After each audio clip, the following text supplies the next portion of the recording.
Good evening, Professor. This is Abel Rodriguez, and I'm just sharing the attachment style that um, I guess that spoke of I have, who I was. I guess I'll say that, and who I was growing up, and that would be the pleaser.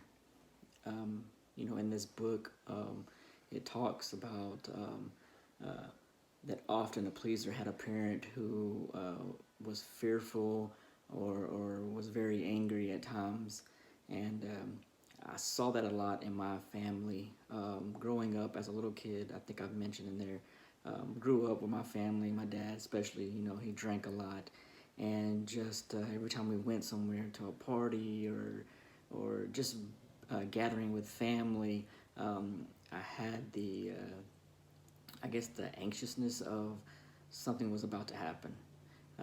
And so I tried to be that pleaser uh, in my family, to try everything in my power, even being as a little kid, to try to help my dad avoid these situations of maybe saying, let's not go, I don't want to go, or, just anything to help, which a lot of times it didn't help.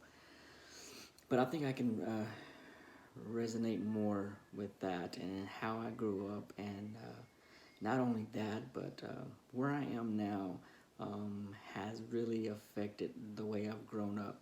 Um, you know, um, Especially with the anxiety, which has really been a toll on me. Even being a leader in my church um, has really taken a toll on me. And I've given it to God so many times, but I end up picking it up. Because it also says, that we for me we I tend to pick it back up, and not only that, just not I guess relying on God and just trying to rely on myself to fix it, because I want that instant fix, which I ask God and it doesn't happen. So it's like, okay, well then I got to do it. And like I said, with growing up, my anxiety has been overwhelming at times, where even going out to eat dinner with my wife has just overcome me with anxiousness, because of I'm so uh, attentive to other people, and hearing everybody in this place where I'm at, instead of focusing on the one I'm with. And so, next, one of the questions is, what does this attachment style look like in a serious relationship like marriage? Um, I think I mentioned it as well.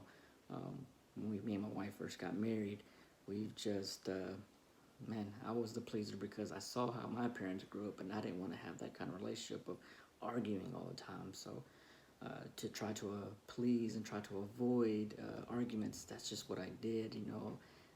I just did my best to fix everything before it got worse. Um, and how can a person seek healthy change and growth? That's a good one too, because right now that's what I'm seeking right now.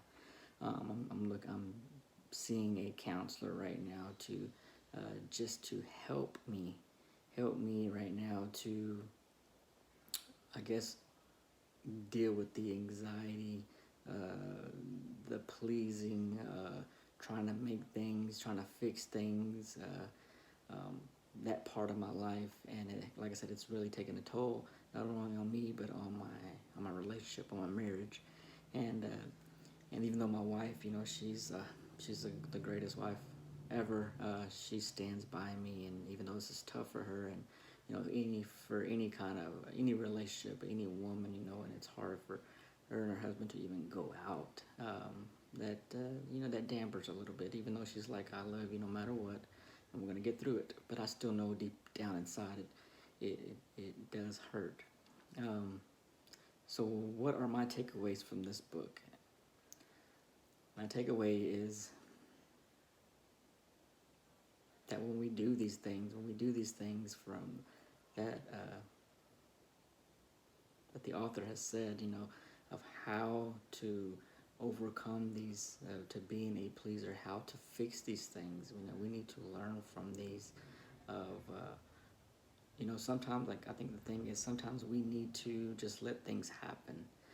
We need to deal with the situations ourselves. We need to, instead of avoiding them, we need to sometimes go head on with them, not in an angry way or hateful way, but with a loving way, and just get to conversate and work things through instead of trying to fix it right there and then without even having the other partner be a part of it. And so just that is my take on that. And Professor, sorry this is late, and I just had a lot going on this week. Also want to add on here just to keep me and my family in prayers. I had my cousin who was the same age as me pass away. Uh, wasn't mm, it just